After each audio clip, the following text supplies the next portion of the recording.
Assalamualaikum warahmatullahi wabarakatuh dan selamat petang.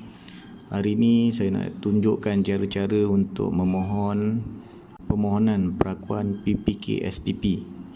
Okey, setiap personel yang dilantik dalam pentauliahan sistem latihan 2 nasional, sama ada sebagai pengurus pusat pentauliahan SLDN, trainer SLDN, trainer atau pengajar SLDN dan coach SLDN wajib mendapatkan perakuan PPK SPP terlebih dahulu sebelum membuat permohonan pentauliahan untuk syarikat ataupun pusat latihan. Setiap orang yang dilantik wajib untuk membuat permohonan sendiri. Okey, yang pertama sekali saya nak tunjukkan dekat mana kita nak cari checklist permohonan. Dokumen-dokumen yang diperlukan untuk diupload semasa membuat permohonan melalui sistem MySpike. Pertama sekali boleh buka website SIAS dulu, www.sias.gov.my. Okey, boleh tukar bahasa Melayu ataupun bahasa Inggeris. Okey, tuan-tuan boleh scroll ke bawah. Okey, dekat pautan pantas ni ada PPK SPP. Boleh klik dekat situ. Tuan-tuan dan puan boleh pergi kat mohon perakuan ni untuk kita tengok dia punya checklist. Apa dokumen yang diperlukan semasa membuat permohonan.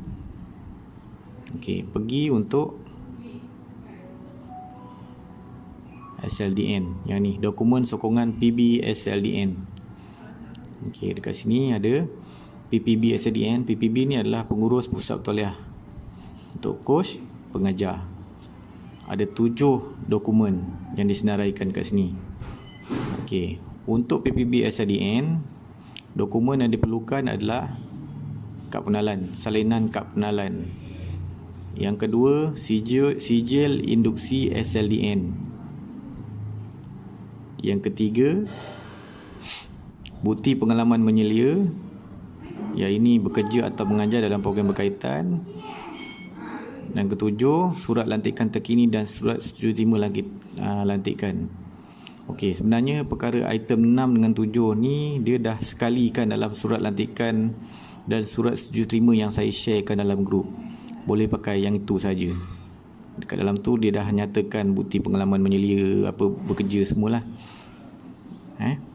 Okey, maknanya untuk pengurus pusat pentauliah ada 3 dokumen yang perlu kita scan dan kita upload dalam sistem MySpike nanti. Okey, yang pertama IC, yang kedua sijil induksi, dan yang ketiga adalah surat lantikan dan surat setuju terima lantikan. Okey, kena pastikan tarikh surat tu tak melebihi tempoh 6 bulan dari permohonan dibuat. Jangan lama sangatlah tarikh tu. Okey, ketiga-tiga ni dokumen ni boleh di-scan secara berasingan ataupun di-scan sekali dalam satu file. Perlu di-scan dalam bentuk PDF. Okey, yang kedua untuk coach. Yang pertama kena ada salinan kad pengenalan. Yang kedua, sijil induksi SLDN. Yang ketiga, sijil khusus NDTS Coach Training Program.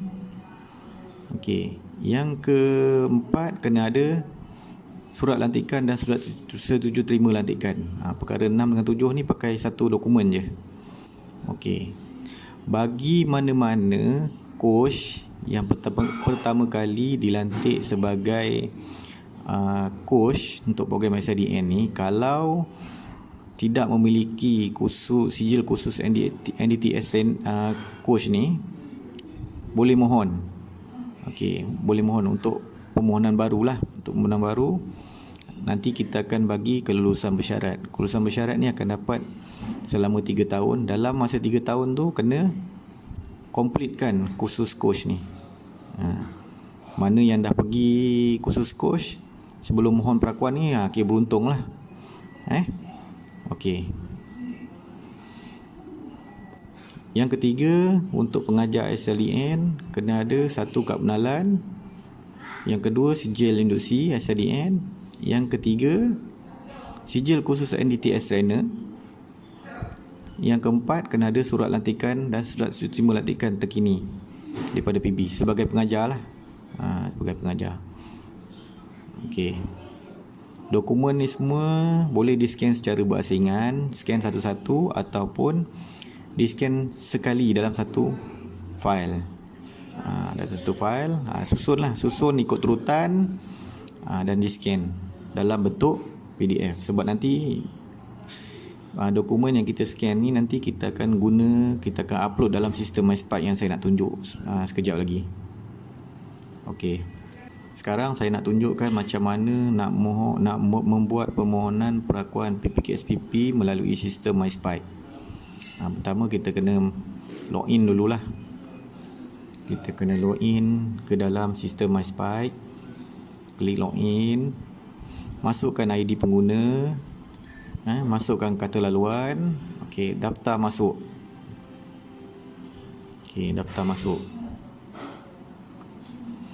Okey, step pertama, pergi dekat pengguna. Okey, pergi dekat permohonan pengguna ni, yang bawah dia adalah Personal SPKM. Klik dekat Personal SPKM. Okey. Dia akan keluar semakkan rekod personal, penjawatan personal sedia ada. Kalau sebelum ni dah pernah mohon, dia akan keluar kat sini lah. Kalau yang orang yang first time keluar mohon, dia akan keluar kosong macam ni lah. Klik permohonan baru. Okey, dia akan keluar borang macam ni. Okey, borang macam ni. Okey, jenis permohonan. Untuk yang pertama kali memohon, pilih personal baru. Okey, personal baru. Bila dah lulus nanti kita akan bagi 3 tahun.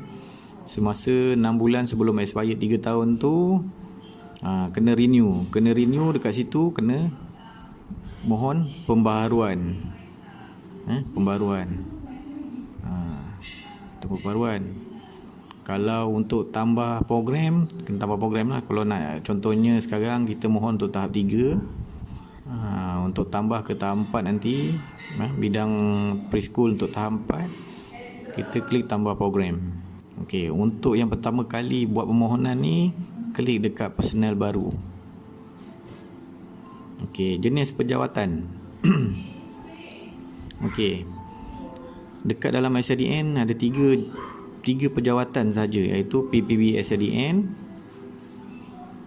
pengajar SLDN dengan coach. Tuan-tuan dan puan-puan boleh pilih mana satu yang berkenaan. Sekiranya tuan-tuan dan puan-puan dilantik sebagai pengurus, dalam masa yang sama dilantik sebagai coach, kena mohon berasingan lah. Kena mohon dulu untuk PPB, dah lengkap, dah upload dokumen, lepas tu hantar. Lepas tu mohon lagi untuk coach pula. Kalau dilantik sebagai PPB dengan pengajar, okey, buat PPB dulu, lepas tu buat pengajar. Dia berasingan. Okey, saya nak tunjukkan macam mana nak buat permohonan. Okey, contoh sini saya akan tunjuk macam mana nak mohon sebagai PPB. Okey, klik kat PPB SLDN ni. Okey, sila masukkan kod K00 bagi permohonan belum bertauliah. Maknanya sekarang syarikat tadika tuan-tuan dan puan ni belum ditauliahkan lagi. Oleh sebab itu kena masukkan kod pool je. Type pool, dia akan keluar K0000. Okey, kod program, masukkan kod program preschool ET-012, pendidikan prasekolah. Ni ET-012-3-2012. Okey, lepas tu dekat sini kita kena uploadkan dokumen yang kita dah scan dalam bentuk PDF tadi. Kita klik browse ni. Okey, kita cari dekat mana dokumen kita. Kalau macam ni, saya scan satu-satu. Okey, mula-mula kita upload dulu salinan IC. Okey, klik OK. Klik lagi OK. Kalau kita ni dia akan masukkan dekat sini. Okey, salinan IC. Okey, klik simpan dulu. Jangan klik hantar. Klik simpan. Okey. Nampak? Dia akan keluar macam ni. Bilangan 1 personal baru PPB SDN. Okey, pendidikan prasekolah, status permohonan belum hantar. Okey. Kalau kita nak, tadi kita uploadkan dokumen tak cukup lagi. Kita nak upload lagi dokumen, kita klik pada pinda permohonan. Pinda permohonan. Okey. Klik browse lagi. Masukkan surat lantikan dan surat setuju terima. Kalau tuan-tuan dan puan-puan nak senang, scan sekali dokumen-dokumen ni dalam satu file. Klik simpan dulu. Okey.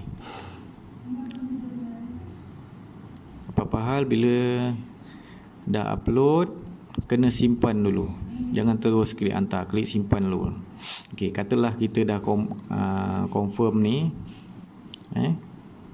Okey, klik pinda permohonan. Pinda permohonan. Okey, nak hantar, kita klik hantar permohonan. Dia akan keluar ni, anda pasti untuk hantar permohonan ni, klik OK. Okey. Bila kita dah klik hantar, kita dah tak boleh nak edit apa-apa lagi dah.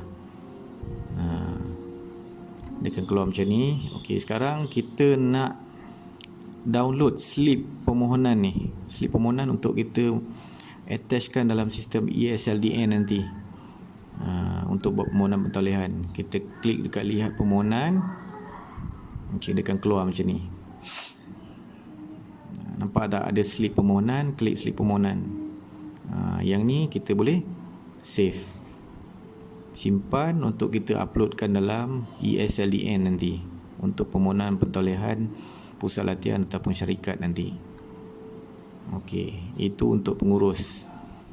Untuk pengurus pusat bertauliah. Untuk coach dan pengajar, saya akan tunjukkan satu. Kita klik permohonan baru juga. Ulang balik langkah yang sama macam yang kita mohon sebagai PPB tadi. Ini bergantung pada lantikan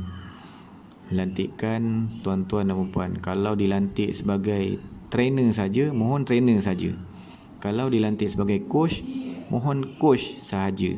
Kalau dilantik sebagai pengurus dan coach, kena mohon dua-dua. Kalau dilantik sebagai coach dan trainer,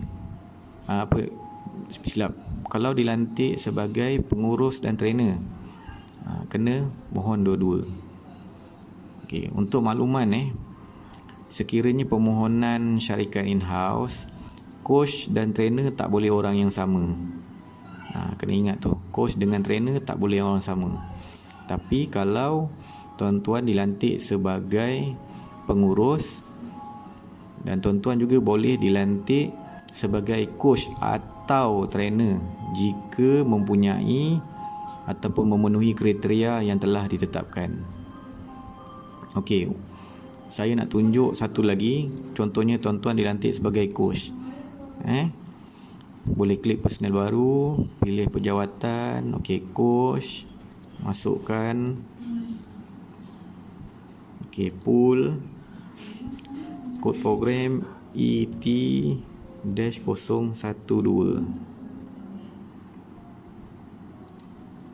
Okey, uploadkan dokumen yang kita dah scan tadi. Kita scan dan klik simpan dulu. Klik simpan. Okey. Untuk contohnya kita dah confirm nak hantar, kita lihat pinda permohonan. Pinda permohonan, kita semak semua dah confirm, barulah klik hantar. Okey, klik hantar. Okey, dokumen yang kita muat naik dekat sini, semua kena menepati pada checklist ni. Kalau pengajar, kena ada salinan kad pengenalan, sijil induksi, sijil trainer, sijil kelayakan kemahiran yang berkaitan. Kena ada sijil pengajar, kena ada sijil dalam bidang berkaitan. coach tak perlu.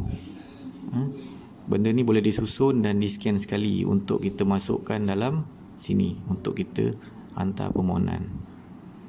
Okey, setakat ni saja permohonan saya tunjukkan untuk permohonan perakuan PPK-SPP. Okey, next video saya akan sharekan macam mana untuk membuat permohonan pentauliahan pusat latihan ataupun syarikat in-house pada next video tu. Sekian, terima kasih.